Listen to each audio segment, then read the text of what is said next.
So those are the 4 points he's put forward in which he believes he's achieved some progress with the EU. Commencing the process set out under our Reformation Act to propose that the British people decide our future in Europe through an in-out referendum on Thursday, the 23rd of June. The Foreign Secretary has laid in both houses a report setting out the new settlement the government has negotiated.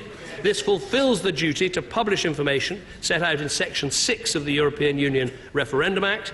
And as the Cabinet... So the details coming out of the referendum, how it will work, what has to be prepared before the referendum takes place on the 23rd of June. Now, Mr. Speaker, just to point out, this is a critical moment in the history of Parliament, and particularly Conservatives, because we see the scale of divisions in his party have become clear this afternoon as the debate continues. Put forward that if the country votes to leave, we could have a secondary negotiation and perhaps another referendum. Referring to Scotland and the referendum for independence. Some people who want to vote to leave apparently want to use a leave vote to remain, but such an approach...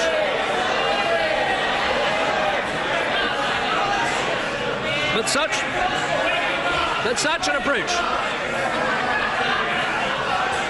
Well, there you're getting an idea of what how this debate could turn out later. More profound points about democracy, diplomacy and legality. This is a straight democratic decision, staying in or leaving, and no government can ignore that. Having a second renegotiation followed by a second referendum is not on the ballot paper. And for a Prime Minister to ignore the express will of the British people to leave the EU would not just be wrong, it would be undemocratic. On the diplomacy, the idea that other European countries would be ready to start a second negotiation is for the birds. Many are under pressure for what they have already agreed. Then there is the legality, and I want to spell out this point for the House carefully, because it is important. If the British people vote to leave, there's only one way to bring that about, and that is to trigger Article 50 of the treaties and begin the process of exit. And the British people would rightly expect that that should start straight away. Let me be